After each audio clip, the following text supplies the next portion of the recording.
Dear brothers and sisters in the Lord, ప్రభునందు ప్రియమైన సహోదర సహోదరులారా, today's verse for our meditation is taken from the book of Exodus, chapter 6, verse 4. నేటి దినం ధ్యానం కొరకై నిర్గమకాండం 6వ అధ్యాయం 4వ వచనం నుంచి తీసుకొనబడింది. I have also established my covenant with them. నా నిబంధన వారితో స్థిరపరిచితిని.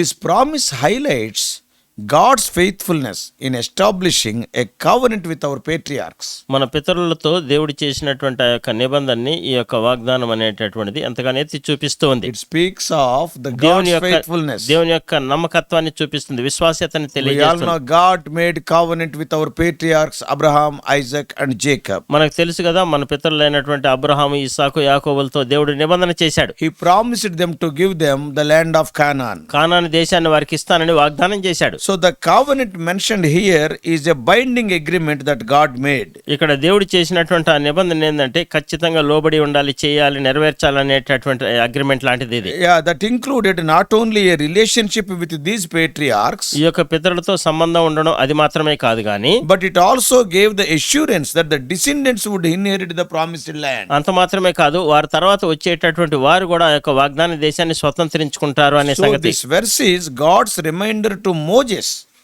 ఈ వచనం అనేది మోషేకి జ్ఞాపకం చేయబడుతుంది. It is a God's reminder దేవుడు జ్ఞాపకం చేస్తున్నాడు మోషేకి. that his plan to deliver the Israelites from Egypt is rooted in the promises made long before. ఈ ఇశ్రాయేలుని ఐగుప్తులో నుంచి విడిపించడం అనేటటువంటిది ఎంతో కాలం క్రితమే నిబంధన చేసినటువంటి దాంట్లోనే దీని యొక్క మూలాలు ఉన్నాయనే సంగతిని తెలియజేస్తున్నాడు. Yeah, the roots are there in the promises made. ఈ యొక్క చేసినటువంటి నిబంధనలోని దీని యొక్క మూలాలు అందులో ఉన్నాయని. The Israelites currently who are in bondage, ఇప్పుడు ప్రస్తుతం బంధకాల్లో ఉండేటటువంటి ఇశ్రాయేలీలు, and they are the heirs of the promise. ఈ యొక్క వాగ్దానానికి వారు వారసులు. And God's commitment to give them the land of Canaan signifies his unwavering faithfulness to his word. దేవుడు ఇశ్రాయేలు ప్రజలకు ఆ కానాను దేశం ఇవ్వాలనేటటువంటి ఆయనకు ఉండేటటువంటి స్థిరమైనటువంటి ఆ యొక్క ఆలోచన దేవుడి యొక్క నమ్మకత్వాన్ని, దేవుని యొక్క విశ్వాస్యతను తెలియజేస్తూ ఉంది. And not only that, అంత మాత్రమే కాదు గాని, though they waited years, with the suffering, while they were enduring the suffering, వారు శ్రమల్లో సహిస్తూనే ఎన్నో సంవత్సరాలు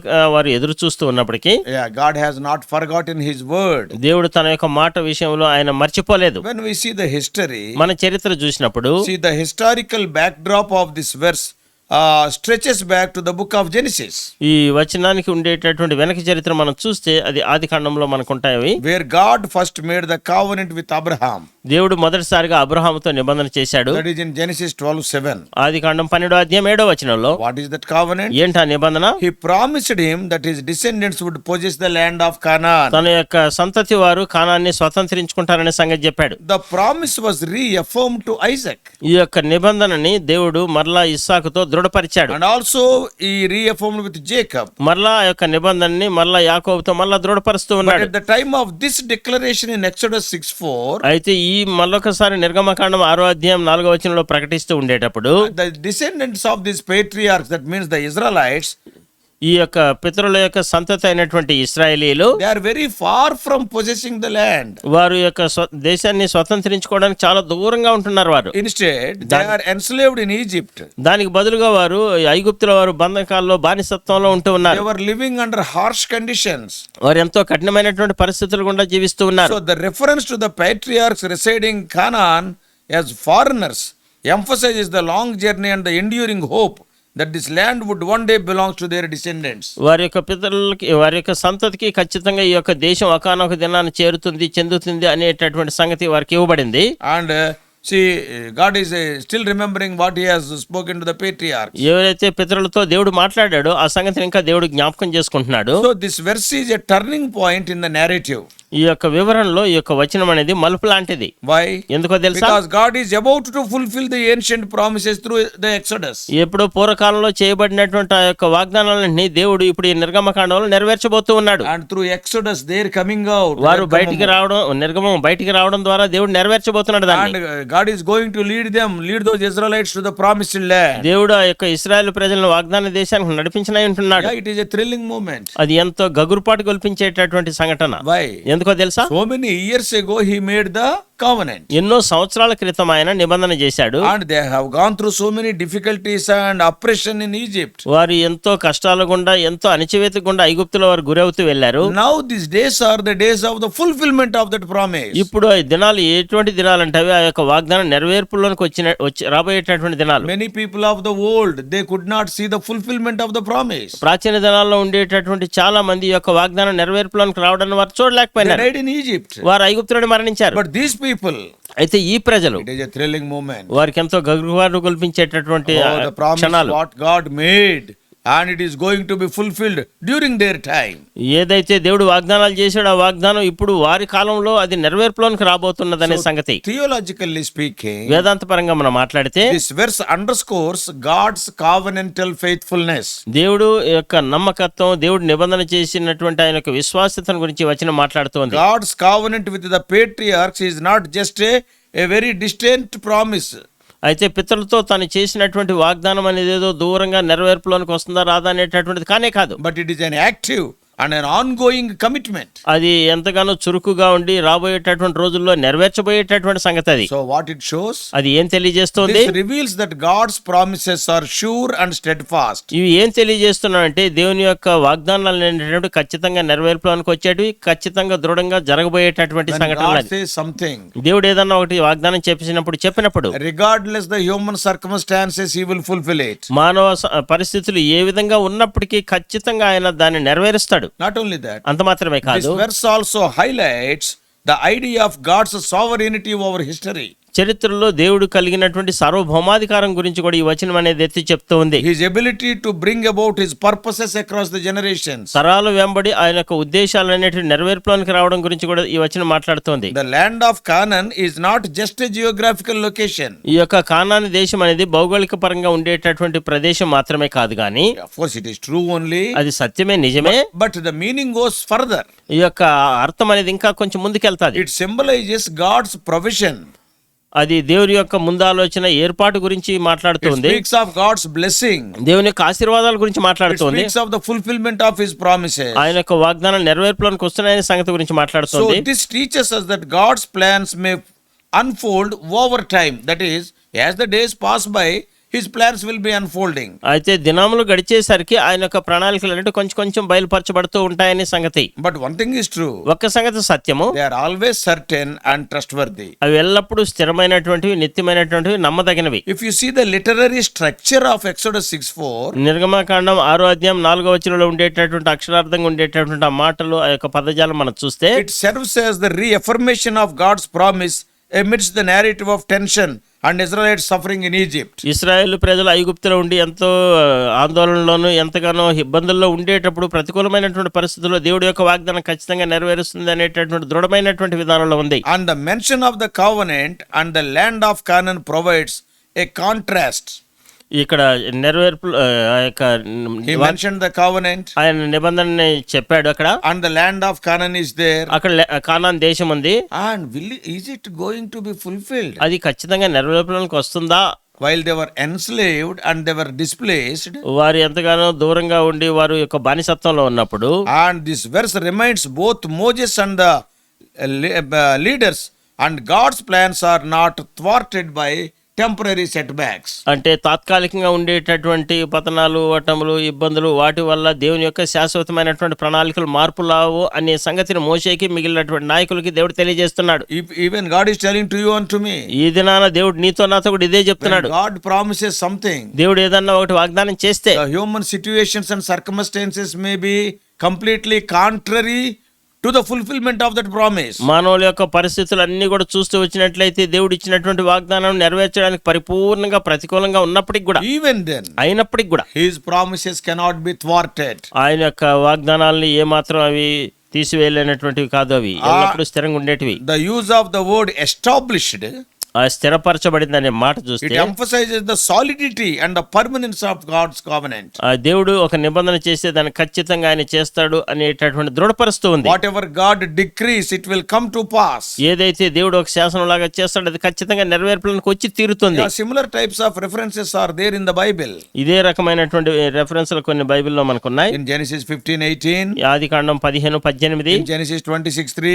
ఆది కాండం 26:3. See, 15:18 is with Abraham. అబ్రహాముతో 15:18 చేస్తాడు. 26:3 is with Isaac. 23:6 చూసినట్లయితే 26:3. 26:3 చూసినట్లయితే ఇస్సాకుతో ఆ నిబంధన And చేస్తున్నాడు. in 28:23 it is with Jacob. 28:23 చూసినట్లయితే యాకోబుతో And చేస్తున్నాడు in ఆ నిబంధన. Exodus 3:17, ఈ నిర్గమకాండం 3:17 it చూస్తే is with Israelites. అది ఇశ్రాయేలుతో చేస్తున్న నిబంధన.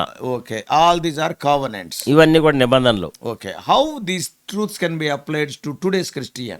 ఈ సత్యాల్ని నేటి దినం క్రైస్తవ్యానికి ఏ విధంగా అన్వయించుకోవచ్చు? Exodus 6:4 నిర్గమకాండం 6:4 serves as a powerful reminder that God is faithful to his promises. దేవుడు తను ఇచ్చినటువంటి వాగ్దానం పట్ల ఎంతో విశ్వాస్యతను కనపరుస్తున్న నమ్మకత్వాన్ని కలిగి ఉంటాడని మరొకసారి జ్ఞాపకం చేయబడుతుంది. Just as God kept his covenant with the patriarchs ఏ విధంగా అయితే దేవుడు పితరులతో తను చేసినటువంటి నిబంధన నెరవేరుస్తూ వచ్చాడు, and brought the Israelites out of the slavery to the promised land, ఏ విధంగా అయితే ఇశ్రాయేల్ ప్రజలను బానిసత్వంలో నుంచి వాగ్దాన దేశంలోకి తీసుకొచ్చాడు, in a similar way, అదే విధానంలో when he promises to us, ఆయన మనకు వాగ్దానం he చేసినప్పుడు remains faithful to his promises. ఆయన చేసినటువంటి వాగ్దానాలకు ఆయన ఎంతో నమ్మకంగా ఉంటాడు. That's why this verse encourages the believers to trust God's timing and his plan. అందుకే ఈ వచనం ఏం తెలియజేస్తుందంటే విశ్వాసులకి దేవుని యొక్క సమయము, దేవుని యొక్క వాగ్దానం ఖచ్చితంగా నెరవేర్పులోనికి వస్తుందని జ్ఞాపకం చేస్తుంది. Whatever may happen in our lives, మన జీవితాల్లో ఏమి సంభవించినను the circumstances cannot alter his plan.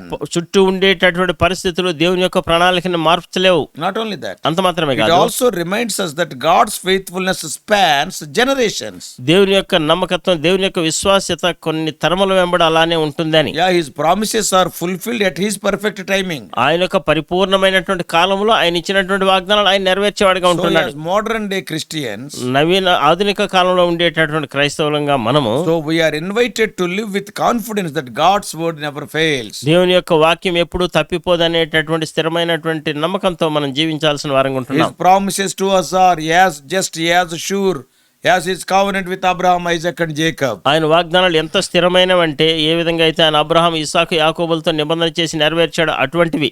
And this verse reveals God's deep love for his people. ఈ వచనం ఏం తెలియజేస్తుందంటే దేవుడు తన ప్రజల పట్ల కలిగినటువంటి ప్రగాఢమైన ప్రేమను తెలియజేస్తుంది. And his covenant with the patriarchs was not made out of obligation, but out of love and desire to bless their descendants. ఈ యొక్క పితరులతో దేవుడు చేసినటువంటి నిబంధన ఏదో ఖచ్చితంగా చేయాలి కాబట్టి చేశాడని కాదు, కానీ కేవలం ఆయన ప్రేమతో చేశాడు. ఖచ్చితంగా దాన్ని ఆయన To నెరవేరుస్తూ bless వచ్చాడు. their descendants. వారి యొక్క సంతతి తరము వారిని తర్వాత ఆశీర్వదించాలనే ఉద్దేశంతోనే And చేశాడు. God's commitment to giving the Israelites the land of Canaan even after centuries of waiting.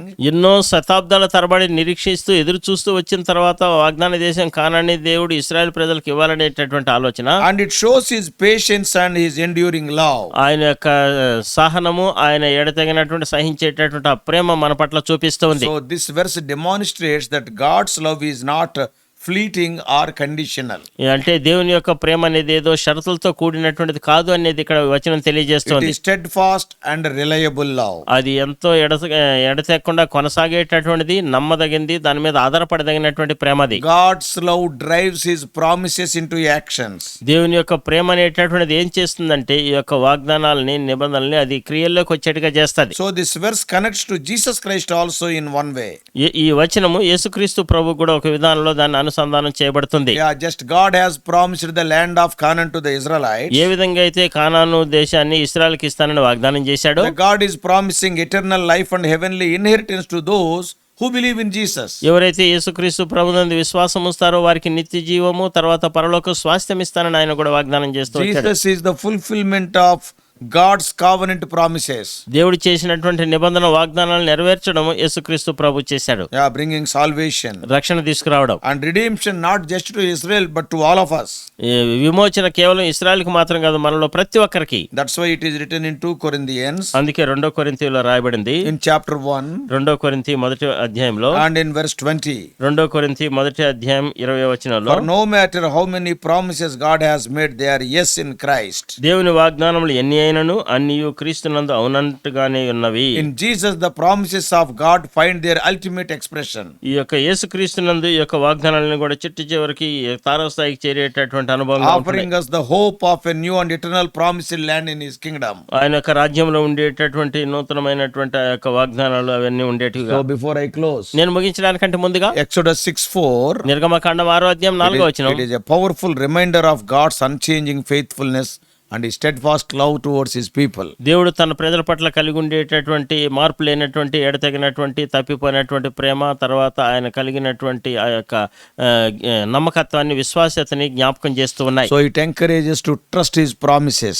ఆయన యొక్క వాగ్దానాల మీద మనం నమ్మిక ఉంచాలని మనం ఎంతగానో ప్రోత్సహిస్తుంది. And we have to live with assurance that God's word is always true no matter the circumstances. పరిస్థితులు ఏమైనప్పుడు కూడా దేవుని యొక్క వాక్యం ఎల్లప్పుడూ సత్యం అనేటటువంటిది మనం గ్రహించాలి. May God help us to understand the depths of the promises of God. దేవుడు ఇచ్చినటువంటి వాగ్దానం యొక్క లోతులు మనం అర్థం చేసుకోవడానికి దేవుడు మనకు సహాయం చేయను Let గాక. us pray. ప్రార్థన చేసుకుందాం. Loving Heavenly Father, ప్రేమ కలిగిన మా పరలోకపు our తండ్రి, gracious God, మా కృప కలిగిన మా దేవా, Lord, your promises are, O Lord, they, whatever may happen, they will come to pass. ప్రభా నీవు ఇచ్చినటువంటి వాగ్దానాలు ఏమి సంభవించినా అవి నెరవేర్పులను ఖచ్చితంగా వస్తాయి. You are a sovereign God. ప్రభా నీవు సార్వభౌమాధికారం Nothing కలిగిన is దేవుడు. impossible to you. ప్రభా నీకు అసాధ్యమైనది ఏదీ లేదు. Situations may change. పరిస్థితులు మారచ్చు, Circumstances may differ. మా చుట్టూ ఉండే పరిస్థితులు వ్యతిరేకంగా ఉండొచ్చు, Generations may change. తరాలు మారిపోతూ రావచ్చు. Your word will never change. అయితే నీ యొక్క వాక్యము, నీ మాటలు ఎప్పుడు మారవు. Help us to build our lives on the promises of God. ప్రభా మా జీవితాల్ని నీ వాగ్దానాల మీద మేము కట్టుకోవడానికి Then it will be like a house that will be built on a rock. అప్పుడు బండ మీద కట్టబడినటువంటి గృహం వల్ల ఇంటి వల్లే మా యొక్క జీవితాలు ఉంటాయి. Floods may come. వరదలు రావచ్చు, Rains may come. ఈ యొక్క తుఫాన్లు రావచ్చు, Winds may blow. ఈ యొక్క బలమైనటువంటి పెనుగాళ్ళు వీయచ్చు. But we will stand. అయితే మేము స్థిరంగా నిలబడతాం. Speak to us, O Lord. ప్రభా దయచేసి మాతో In మాట్లాడండి. Jesus' precious name we pray. యేసుక్రీస్తు ప్రభు ప్రశస్త నామంలోనే ప్రార్థిస్తున్నాము తండ్రి. Amen. Amen. God bless you all. Please subscribe for more spiritual messages to the YouTube channel John Victor Telugu Messages.